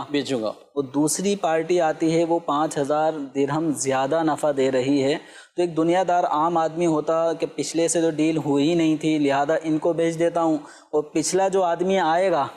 جس سے گزشتہ دن بات ہوئی تھی وہ اگر آئے گا تو کہہ دوں گا یار آپ آئے نہیں، اس نئی پارٹی آ گئی تھی میں نے ان کو بیچ دیا، یوں بھی مطلب کام چلایا جا سکتا تھا۔ امام بخاری علیہ رحمہ پر شرعی طور پہ کوئی مواخذہ نہ ہوتا، لیکن امام بخاری علیہ رحمہ نے اپنی نیت کو چونکہ خالص کر لیا تھا کہ میں ان کو فروخت کروں گا، تو اللہ کے کرم سے جو ہمارے اسلاف ہیں نیت میں بڑے پختہ ہوا کرتے تھے، ان کے اس عمل سے ہمیں یہ سیکھنے کو ملتا ہے کہ ہم جو نیتیں کر لیں نیکی کی، جائز امور میں باہم مسلمانوں کو جب کوئی وقت ہم نے دے دیا ہے، ان سے کوئی بات کر لی ہے تو وہ ہمارے آسرے پہ ہم سے ملنے آئیں گے تو ہم پھر کوئی ہیلا بہانہ نہ کریں، ان کی رعایت رکھیں، ان کے وقت کی کریں۔ آج نیت کر لیں، امام بخاری علیہ رحمہ کی سیرت پڑھتے پڑھتے حدیث کے حوالے سے 40 حدیثیں جو یاد کرتا ہے اس کی بھی بڑی فضیلتیں ہیں، اور چھوٹی چھوٹی کئی ایسے کلمات والی حدیث ہیں، یہ نیت کر لیں کہ میں نے 40 حدیثیں یاد کرنی، رسول اللہ صلی اللہ علیہ وسلم کی حدیث ہے اور آپ کی خوشخبری اور بشارت ہے اس بندے کے لیے کہ فرمایا کہ اللہ اس کے چہرے کو تر و تازہ رکھے، جو میرے فرمان کو سنے اسے یاد رکھے، اور آگے پہنچانے کے حوالے سے بھی بیان فرمایا گیا کہ کچھ ایسے ہیں کہ جو آگے لوگوں تک پہنچائیں گے وہ ان سے زیادہ فقیہ ہوں گے، ان سے زیادہ اس میں مسائل کے اندر اخذ کرنے والے ہوں گے، استنباط کرنے والے ہوں گے۔ ایک کال لیتے ہیں، اس کے بعد ہمارا سلسلہ بالکل اپنے اختتام کی طرف چند باتیں وہ رہتی ہیں، یہ کال لیتے ہیں، اس کے بعد مزید آگے۔ یہ سوال ہے، یہ علم کی باتیں آ رہی ہیں، امام بخاری حضور علیہ الصلوۃ والسلام سے کتنے ٹائم بعد دورانیہ کتنا تھا ٹائم حضور صلی اللہ علیہ وسلم کے بعد کا؟ امام بخاری رحمۃ اللہ تعالی علیہ حضور علیہ الصلوۃ والسلام سے جو دورانیہ ہے یہ کتنا ٹائم جو ہے وہ بطور خاص امام محمد علیہ رحمہ ان کے شاگرد، اور امام بخاری نے امام محمد کا زمانہ یہ پایا ہے، اور انہوں نے ان کو مشورہ دیا کہ آپ وہ، اور امام محمد رحمۃ اللہ تعالی علیہ وہ امام اعظم ابو حنیفہ کے شاگرد، امام اعظم ابو حنیفہ تابعین کا دور تھا، پھر آگے ان کے شاگرد امام شافعی، ان کے شاگرد امام احمد بن حنبل، امام احمد بن حنبل کے پھر باقاعدہ شاگرد امام بخاری رحمۃ اللہ تعالی علیہ۔ کیا حساب کتاب بنتا ہے سجاد صاحب؟ کچھ 194 ہجری 194 ہجری 13 شوال 194 ہجری کو آپ کی پیدائش ہے، 13 شوال اور 194 ہجری آپ کی ولادت ہے، اور ایک امام اعظم ابو حنیفہ رضی اللہ تعالیٰ عنہ آپ کا جو وہ تھا یوم وصال 150 میں، یعنی یہ کافی فرق ہے، اس طرح کہ جب ہم حدیث میں سنتے ہیں تو 183 سال نبی کریم صلی اللہ تعالی علیہ وسلم کا جو وصال ظاہری ہے وہ 11 ہجری میں ہے نا؟ جی ہاں 11 ہجری میں، تو امام بخاری علیہ رحمہ کی جو پیدائش ہے وہ 194 ہجری، جی یعنی نبی کریم صلی اللہ علیہ وسلم کے وصال ظاہری سے امام بخاری علیہ رحمہ کی جو ولادت ہے وہ 183 سال بعد ہوئی ہے، تو یہ تقریباً 200 سال کے قریب ایک زمانہ بنتا ہے، لیکن اس 2 صدیاں قریب زمانے کے باوجود امام بخاری علیہ رحمہ نے نبی کریم صلی اللہ علیہ وسلم کی احادیث امت تک پہنچانے کا کتنا زبردست کام کیا ہے کہ صدیاں گزرنے کے باوجود بھی امام بخاری علیہ رحمہ کا نام اب تک روشن ہے، اور صبح قیامت تک امام بخاری علیہ رحمہ کی خدمات کے ڈنکے بجتے رہیں گے۔ اور کریم صلی اللہ تعالیٰ علیہ وسلم نے یعنی اتنا کرم ہے کہ بخاری شریف کو اپنی کتاب اپنی فرمایا۔ کتاب ہائے ہائے، ایک محدث فرماتے ہیں کہ میں حجر اسود اور مقام ابراہیم کے درمیان سویا ہوا تھا، تو خواب میں نبی کریم صلی اللہ تعالیٰ علیہ وسلم کی زیارت ہوئی، تو سرکار صلی اللہ تعالیٰ علیہ وسلم نے فرمایا کہ آپ میری کتاب سے درس کیوں نہیں دیتے؟ تو میں نے عرض کی یا رسول اللہ صلی اللہ تعالیٰ علیہ وسلم آپ کی کتاب کون سی ہے؟ تو ارشاد فرمایا کہ محمد بن اسماعیل کی بخاری، سبحان اللہ۔ یہ جو کتاب ہے یہ میری کتاب ہے۔ سبحان اللہ، محمد بن اسماعیل بخاری۔ تو اور اب یہ دیکھیں کہ ایسی خدمت کہ نبی کریم صلی اللہ تعالیٰ علیہ وسلم جس کتاب کو اپنی کتاب ہائے ہائے ہائے، فرمائیں تو اس کا کیا مقام اور کرم بھی کتنے سجاد صاحب، جب آپ کا وقت وصال تھا،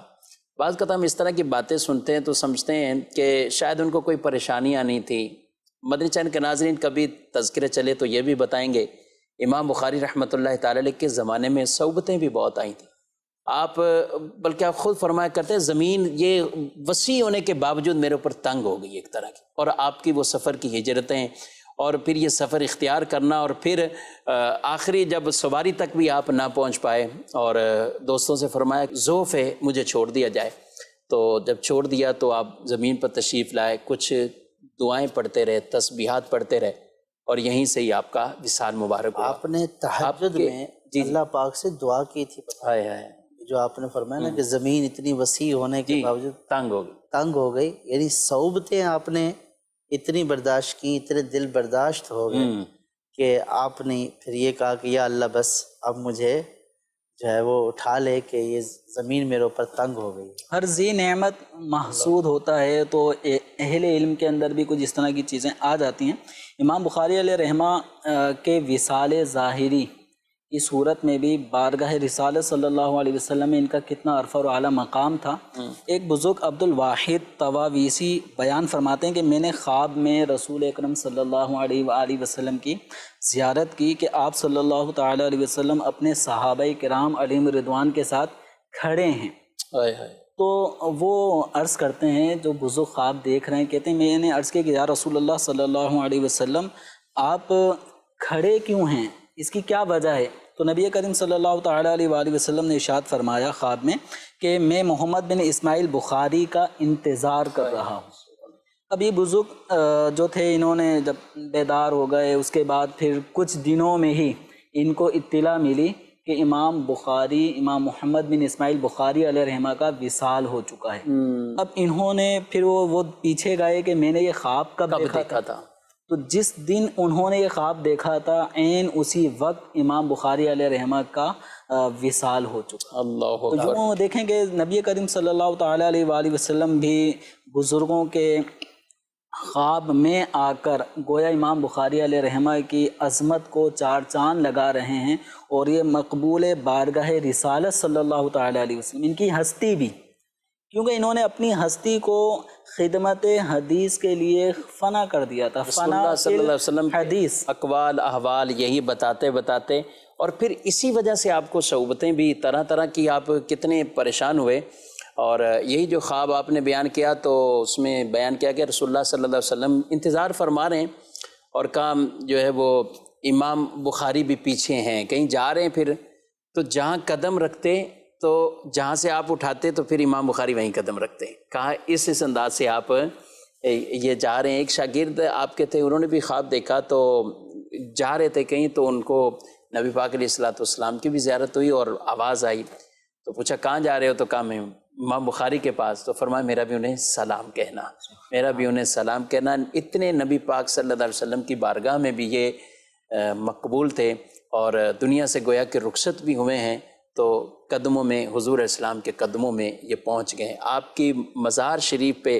کہا جاتا کہ آپ کی مزار کی وہ مٹی تھی جس سے خوشبو کی باقاعدہ لٹیں آیا کرتی تھیں، خوشبوئیں آتی تھیں۔ اللہ ان چہروں کو ترا تازہ رکھے۔ یہ رسول اللہ صلی اللہ علیہ وسلم کی دعا ہے۔ حدیث رسول سے اپنا پیار، حدیث رسول سے محبتیں، حدیث رسول ہی ہیں وہ کہ جنہوں نے اسلام کی صحیح معنوں میں تعلیم، تشریح، صحابہ کرام علیہ رضوان سے لے کر آج تک علماء اپنی یہ ذمہ داری نبھاتے ہوئے یہ چیزیں ہم تک پہنچا رہے ہیں۔ کبھی بھی حدیث رسول کے حوالے سے ایسی دو رائے نہ پیدا کرنا. کبھی ایسے جو آج کل طرح طرح کے فتنے ہیں، آج ایسے بھی فتنے آ رہے ہیں جو کہتے ہیں صرف قرآن کو دیکھو حدیث کو نہ دیکھو، قرآن کی طرف کا بات کرو. حالانکہ قرآن کو حدیث کے بغیر کیسے پڑھیں گے؟ وما آتاکم الرسول فخذوہ وما نہاکم عنہ فانتہوا. قرآن پاک کی تعلیم جو ہے وہ حقیقتاً اسی وقت وہ سمجھ آئے گی جب ہم حدیث رسول کی طرف جائیں گے. اور انہی کو تو اللہ نے خود ارشاد فرمایا من یطع الرسول فقد اطاع اللہ، جس نے رسول کی اطاعت کی اس نے اللہ کی اطاعت کی. حضرت عبداللہ بن عمر رضی اللہ تعالیٰ عنہ سجاد صاحب وہ حدیثیں جو لکھتے تھے، بعض کہتے ہیں حدیثیں بڑی بعد میں لکھی گئی ہیں، بہت زمانہ گزر گیا. ایسا نہیں، تدوین حدیث پورا ٹاپک انشاءاللہ کبھی لیں گے مدنی چینل کے ناظرین. لیکن میں عرض کر دوں کہ صحابہ کے دور میں یہ لکھنے کا کام باقاعدہ بڑے اہتمام کے ساتھ وہ لکھتے تھے، حضور اسلام کی ہر حدیث کو لکھتے. ایک دن نبی پاک علیہ السلام کچھ کلام فرما رہے ہیں تو وہ خاموشی سے بیٹھے ہوئے، ان کو کسی نے کہہ دیا کہ آپ لکھتے ہیں رسول اللہ صلی اللہ علیہ وسلم کبھی جلال میں ہوتے ہیں اور کبھی خوشی کے کیفیت میں، کچھ بھی فرمایا، آپ ہر چیز لکھ لیتے ہیں. لکھ لیتا ہوں. ایک دن بیٹھ گئے کہ یہ کسی نے کہا تو نبی پاک صلی اللہ علیہ وآلہ وسلم نے پوچھا کہ عبداللہ کیوں نہیں لکھ رہے؟ کہا کہ عرض کی کہ یوں مجھے کہا گیا کہ آپ کبھی جلال میں یا کبھی اس کیفیت میں. تو نبی پاک علیہ السلام کا فرمان ہے، سبحان اللہ، فرمایا واللہ اس زبان پاک سے حق ہی نکلتا ہے، حق کے علاوہ کچھ نہیں نکلتا، چاہے جلال کی کیفیت ہو یا کوئی بھی ہو، اس زبان سے صرف حق وہ حق ہی نکلتا ہے. تو یہ اس انداز سے صحابہ کرام علیہ مردوان کے دور سے باقاعدہ تدوین حدیث کا یہ انداز وہ شروع ہوا. اللہ رب العالمین ہم سب کو صحیح معنوں میں حدیث رسول وہ پانے، اخذ کرنے اور اس کو یاد رکھنے کی بھی توفیق عطا فرمائے. نبی پاک علیہ السلام سے محبت اس کا ایک انداز یہی ہے کہ حضور کی مبارک باتیں، حضور کے مبارک احوال، حضور کے مبارک اقوال، ہم ان کو بھی یاد کیجئے. جی بالکل، آپ نعتیں پڑھیں، آپ دیگر